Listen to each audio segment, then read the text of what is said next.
Ja, hallo Freunde und herzlich willkommen zu einem neuen Video auf unserem Kanal. Mein Name ist Christian und ich habe natürlich Melanie mit dabei und wir sind in Italien unterwegs auf der Suche nach Bunkern des Vallo Alpinos. Also wer die Anlagen noch nicht kennt, wir haben ja einige Videos die Jahre über zum Vallo Alpino gemacht, zum Alpenwall. Wurde unter Mussolini in Italien errichtet, in den Alpen, um sich halt vor den ganzen anderen Staaten im Prinzip, die ringsrum um Italien gingen, im Norden entsprechend zu schützen. Auch gegen Deutschland über, noch weit bis in die 1944er Jahre insgeheim. Hat er noch weiter gebaut, auch gegen Deutschland. Und wir stehen jetzt hier vor einer Überquerung, vor einer Flussüberquerung, weil hier hinten soll irgendwo eine Schlucht kommen. Und die müssen wir jetzt erreichen. Aber erstmal müssen wir hier durch. Wir haben Gummistiefel, aber wir müssen aufpassen, es ist deutlich tiefer an einigen Stellen. So Leute, let's go. Ich habe die Kamera mal ein bisschen ausgefahren hier.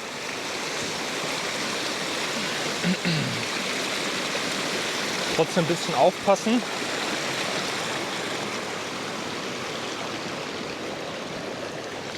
Ja, theoretisch gesehen könnt ihr das auch mit Barfuß machen, aber hier sind wirklich diverse Tiefen. Ah, es sieht schön aus hier. Also da ist es relativ flach, aber hier ist es richtig tief. Also wenn ich jetzt hier reinfalle, dann war es das mit der Aktion für heute. Wir müssen nämlich irgendwie jetzt hier rüber springen. Oh, oh. Jetzt hat man irgendwie so eine Hemmung, hier rüber zu springen, obwohl es ja eigentlich nicht so weit ist. Aber ich habe Angst, dass ich jetzt abrutsche mit den scheiß Gummistiefeln hier. So, das sah einfach aus, aber wir mussten uns jetzt ein bisschen gegenseitig stützen, damit wir da durchkommen. Im Endeffekt kann man sich komplett ausziehen und hier durch. Aber da hatten wir jetzt auch gar keine Lust drauf. Und jetzt geht hier ein Pfad hoch, durch eine Schlucht irgendwann. Und abseits der Schlucht soll es halt eine Höhle geben. Müssen wir mal richtig hier sauber machen, die Linse. Ah, so, jetzt seht ihr auch wieder mehr. Da soll es eine natürliche Höhle geben und in dieser Höhle, da soll es einen Bunkerzugang geben. Sehr spannend. Ja, jetzt tut sich hier eine riesige Wand vor uns auf mit allen möglichen Karabinern in verschiedenen Höhlen. Hier wird wahrscheinlich ordentlich geklettert und hier sieht man schon, hier gab es zwei Zugänge parallel in die Anlage. Die hat man aber zugemauert.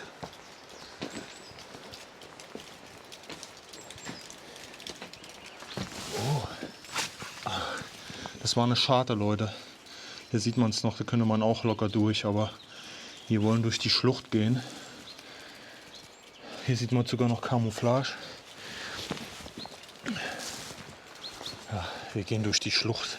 Das ist deutlich schöner und vor allen Dingen haben wir da den Zugang mit der Höhle. So Leute, wir haben jetzt hier Glück. Der Bach trägt jetzt hier kein Wasser und schaut mal da oben, dieses dunkle Loch. Das ist die Höhle und da gab es den geheimen Zugang für die Soldaten. Wir müssen ein bisschen aufpassen, wir haben keinen Grip bei den Gummistiefeln. Junge, Junge, Junge. Lass mal wieder hier hoch. Boah, ey, das sieht so mystisch aus hier. Da meint man wieder irgendwo im Pazifik unterwegs zu sein. Mit den Efeu und dem Moos. Das sieht immer hier gar nicht aus, wie dass wir jetzt irgendwie in Europa sind. Auch diese Pflanzen hier, ich weiß nicht, was das ist. Die hier. Das sieht immer so ein bisschen aus wie Farn. Hier ist ja der richtige Farn. Aber es hat schon wieder so eher ein Dschungel-Feeling. Ich weiß nicht, wie es euch geht. So ein japanisches Versteck. Die haben ja auch im Pazifik alles Mögliche in den Inseln, auf den Inseln unterminiert. Und so ähnlich fühlt man sich jetzt hier auch gerade. Boah. Oh. Wie hoch. Ich glaube, da unten ist auch ein Zugang.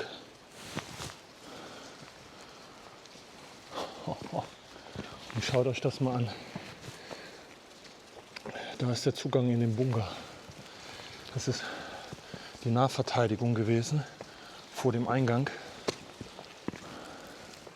So, dann schauen wir uns das Ganze mal hier an. Taschenlampe ist raus. Den Idiotenspruch links, den blenden wir mal aus. Das ist wieder alles ohne Sinn und Verstand. Aber schaut euch das mal an, wie der hier errichtet wurde, dieser kleine Turm mitten in der Anlage. Also das ist natürlich, also keine Anlage, sondern es ist eine natürliche Höhle hier in so einer Schlucht. Und da haben die sich hier diesen Zugang da reingebaut. Krass. Hier noch abgestützt mit Beton. So, und der war auch mal komplett zu. Den hat man schon aufgebrochen. Gut für uns. Dann können wir nämlich hier rein und uns das mal angucken, wie das hier drinnen aussieht. So, wir sind in der Anlage. Hier geht es nämlich jetzt zu dem Turm, den wir von außen sehen. Das sind hier nur 2 Observationsmöglichkeiten. Und da könnt ihr nämlich nach draußen schauen.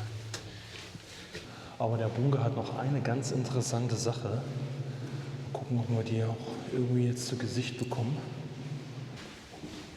Oh. Schaut mal hier, Leute. Jetzt gucken wir hier irgendwie in die Schlucht. Ich glaube, wir sind in dem Bereich, wo die Brücke ist. Das ist eine Brücke, Leute. Ich versuche euch mal eben rauszuhalten. Das ist nämlich eine ganz, ganz interessante Geschichte hier an diesem Bunker. Es ist eine Brücke, der im Prinzip die 2 Berghälften hier miteinander verbindet. Wir gucken mal, ob das jetzt funktioniert. So, let's go, Leute. Mal gespannt. Warte mal, ich muss, glaube ich, nochmal die Kamera etwas einbiegen. Guckt jetzt schön ins Licht.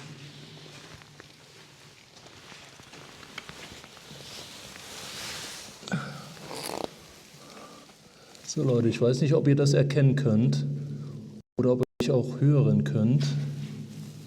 Ansonsten werden wir euch das von außen dann gleich nochmal zeigen. Weil dieser Part muss die Brücke sein. Gehen wir mal ein Stück weiter hier. Oh hey. Hier kann man hochklettern. À la Roofless TV. Ja, hier haben sie ihre Karabiner und so weiter auch dran gemacht. Keine Ahnung, ob ich das jetzt hier schaffe. Mal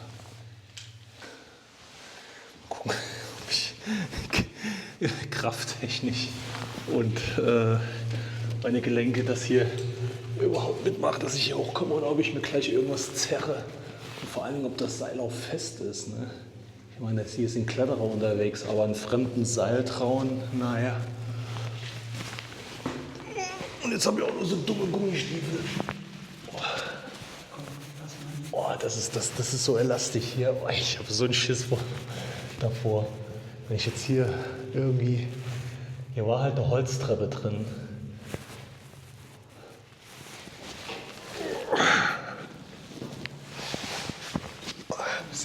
Bis hierhin komme ich. Kann man dem Ding hier auch trauen? Das haben die auch alles selber reingemeißelt. Also da oben sehe ich, dann geht es nochmal 2 Treppen hoch und nochmal ein Turm. Wir können ja gleich die Kamera nochmal hochhalten, wo aber auch keine Treppe mehr drin ist. Das heißt, für mich, null Kletterprofi, wird das hier nichts. So, ich alt, unsportlich und nicht ansatzweise Roofless TV. Versuche euch noch mal hochzuhalten, wenn das klappt. Oh, ihr kommt da auch noch nicht mal ganz hoch. Das klappt nicht. Aber ich meine, da oben kommt man jetzt auch nicht mehr weiter zur Brücke, weil die Brücke ist halt hier unten. Und das ist so eine weitere Observation, die weiter oben noch geht. Boah. Die Aktion hat mich hier schon platt gemacht. Fürchterlich, ich muss mir jetzt Sport machen, Leute. Oh, auf jeden Fall gab es hier auch geflieste Toiletten schon. So weit war man schon. Hier die Sickergrube.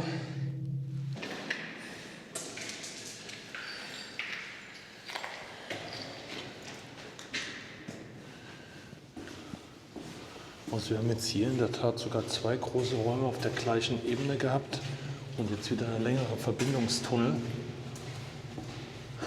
wo an den Seiten, hier muss man aufpassen, wo an den Seiten dann immer eine Räumlichkeit abgeht.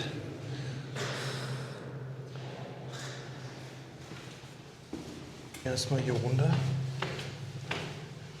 Wo ist Melanie? Bitte nicht erschrecken. Und hoffentlich bist du nicht hier runtergefallen. Oh, gut. Ich habe mir schon gedacht, wie ist das denn? Wo bist du denn da? In was für einer Ecke? Ach, eine große Schießschale. Ist das die, wo wir hätten reinkrabbeln können?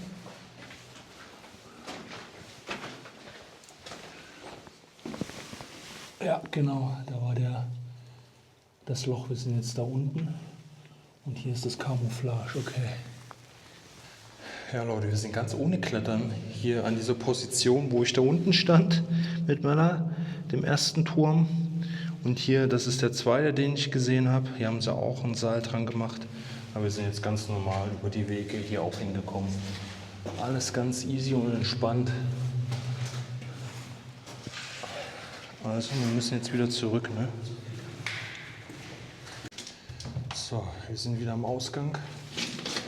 Und jetzt versuchen wir mal in die Schlucht zu kommen. So, wir versuchen jetzt mal den Zugang in die Schlucht zu finden. Boah.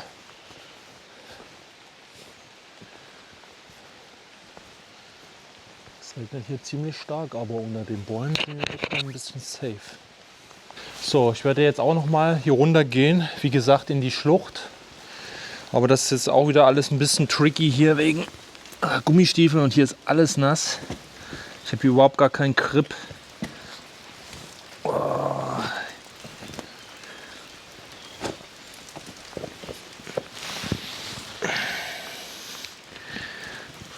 Weiß man jetzt auch nicht, was besser war, ne?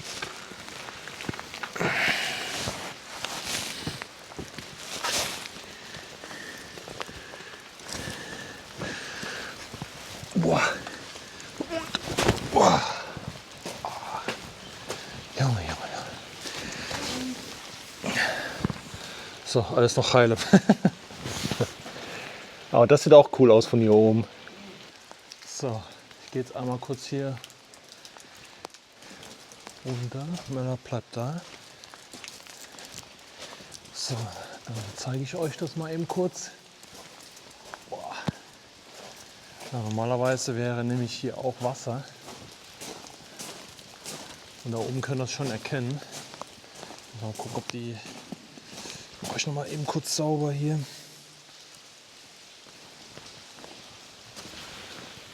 Da oben. Diesen Bogen hier. Das ist die Brücke. Da sind wir eben vorhin durchgegangen. Haben da aus dem Fenster geschaut. Aus der Scharte. Und die verbindet hier im Prinzip diese 2 Felsen. Und das haben die halt gemacht, damit die... das ist natürlich jetzt alles ungünstig hier. Damit die halt hier rüberkommen, ne? In den zweiten Bereich, in die zweite Wand. Boah, schaut mal, wie das da runter tropft. Krass. Das sieht richtig krass aus.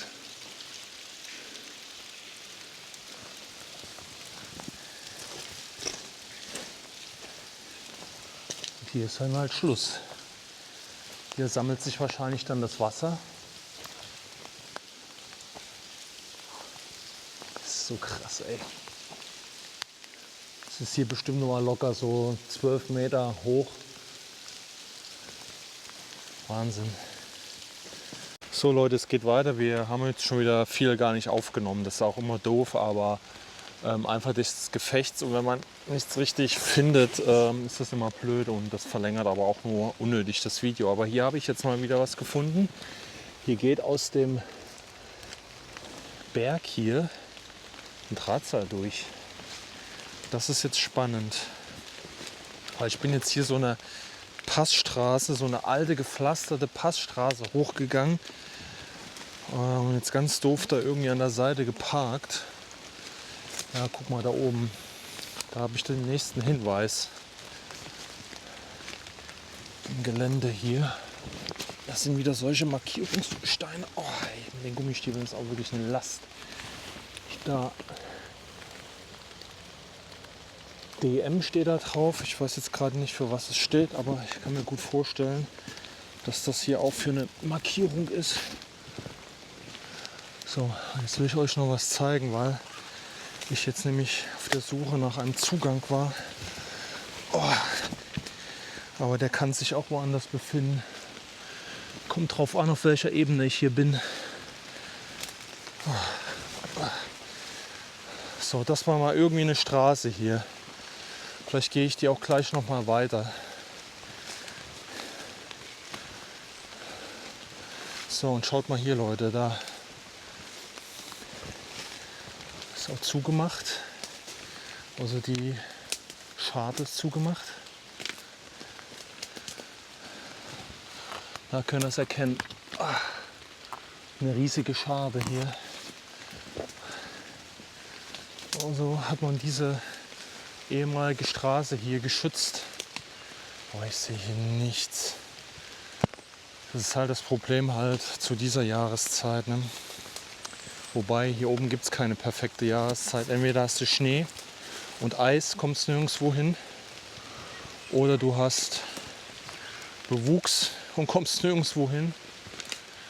Außer in den Höhenlagen, wo der Bewuchs dann halt schon zurückgeht. Aber hier, Leute, das ist Dschungel. Das ist einfach Dschungel hier. So, Leute, hier ist die zweite Scharte. Ja, hier ist die zweite Scharte. Wir können jetzt mal an der Seite gleich noch hergehen. Die ist auch zu. Das ist komplett überwachsen. Guckt euch das mal an, bitte. Vielleicht haben wir ja Glück und hier ist noch irgendwo ein Zugang jetzt. Hier ist noch eine Scharte. Vielleicht haben wir hier jetzt Glück, Leute.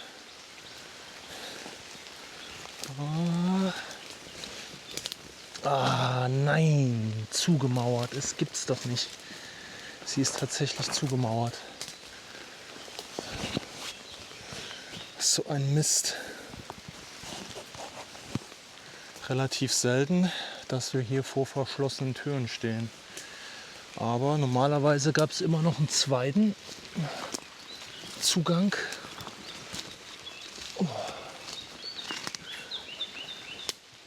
Hier unten. Oh, da ist Strom dran. Das unten ein neues Schloss. Okay, das lassen wir mal bleiben. Hier gibt es scheinbar eine Nachnutzung. Okay.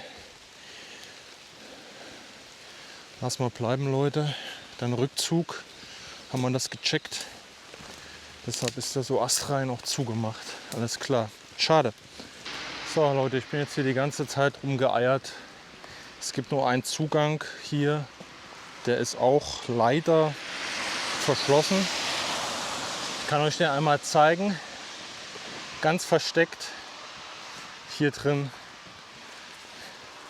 Dann seht ihr mal zum Teil, wie die Eingänge versteckt sind. Das ist schon Wahnsinn.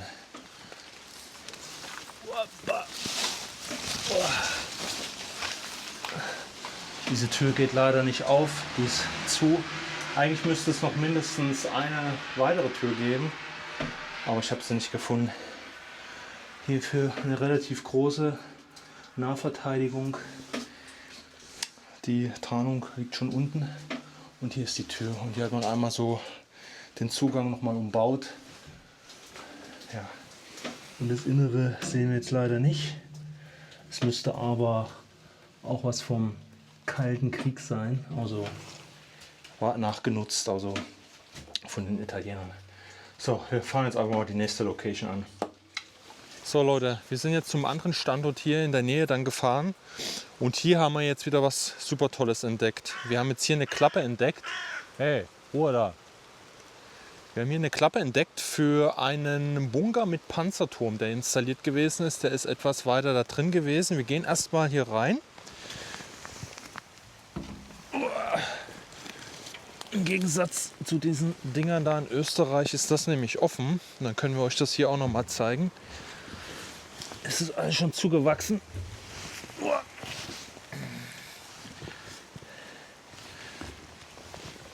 So. Okay. Dann let's go. Boah. Hier sind auch wieder die großen Spinnen und so weiter. Das ist auch eine Kröte, die lassen wir auch mal in Ruhe. Wir haben hier erstmal den Generatorraum,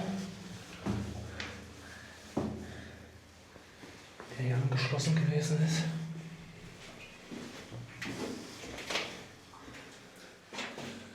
Da sieht man noch eine Anweisung. Und hier war nämlich so eine schöne Tür, die konnte man auch noch zumachen, damit das hier wahrscheinlich dann auch nicht so laut ist, wenn der dann mal wirklich in Betrieb gewesen ist. Das ist wie gesagt jetzt wieder für die Nachnutzung, also im Kalten Krieg dann gewesen. So, und dann gehen wir hier nochmal durch.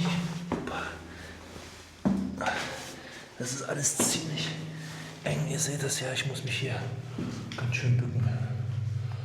Dann kommt hier nochmal eine Zwischentür.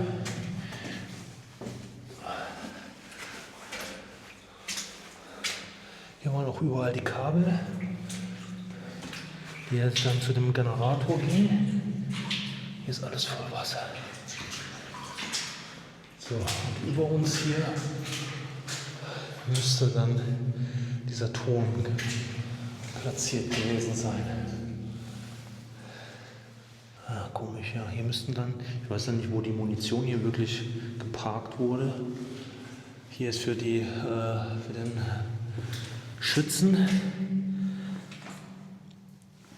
Das ist Wasser hier, was ich hier sammle. Das kann auch sein, dass das wirklich dafür gedacht war. Oder nee, da ist eine Klappe an der Seite.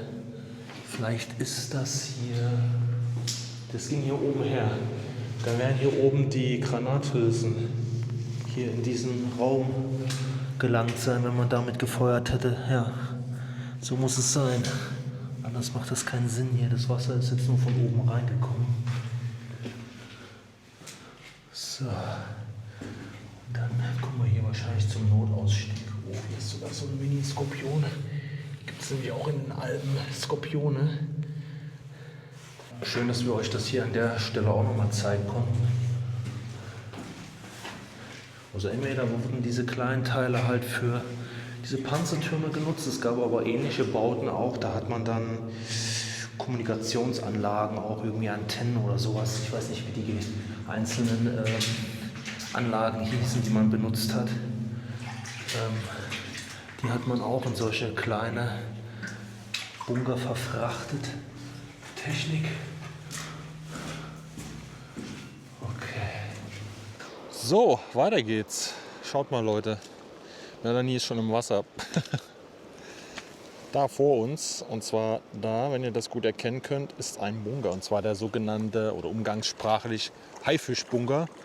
Weil wenn hier das Wasser richtig rauscht, dann schaut da im Prinzip nur ein Teil von dem Bunker raus. Wie so eine Haifischflosse. Deshalb haben wir den zumindest Haifischbunker genannt.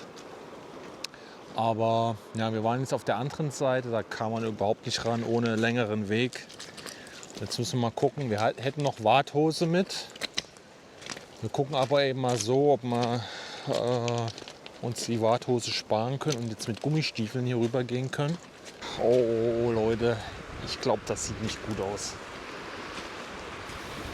Das sieht gar nicht gut aus. Das ist ein reißender Fluss hier, Leute. Da kommen wir jetzt leider nicht mit. Also es hat jetzt auch die ganze Zeit geregnet, wirklich die ganze Zeit, jetzt schon 2 Tage lang.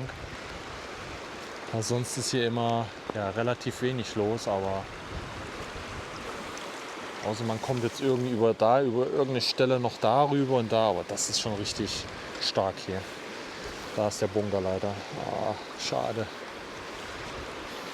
Mal gucken, wir gehen jetzt eben noch mal davor.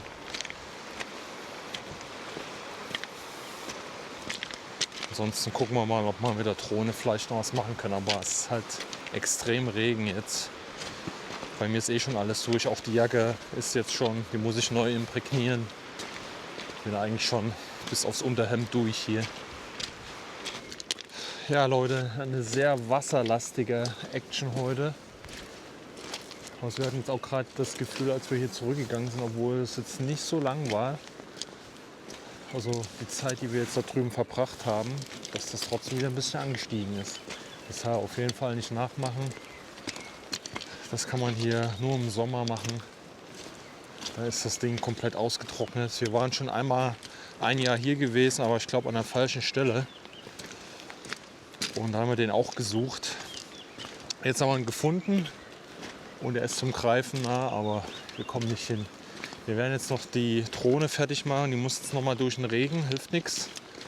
Dass wir euch wenigstens ein paar Shots zeigen können aus der Nähe.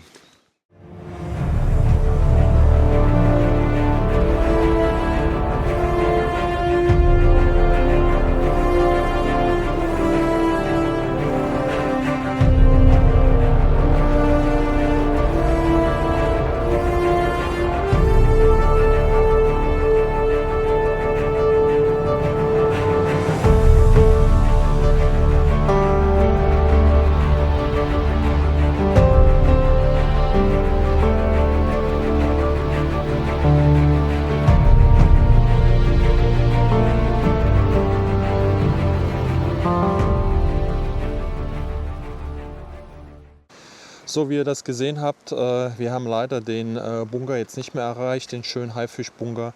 Wir sind jetzt noch mit der Drohne hingeflogen, ihr habt es ja jetzt gerade hier nochmal gesehen.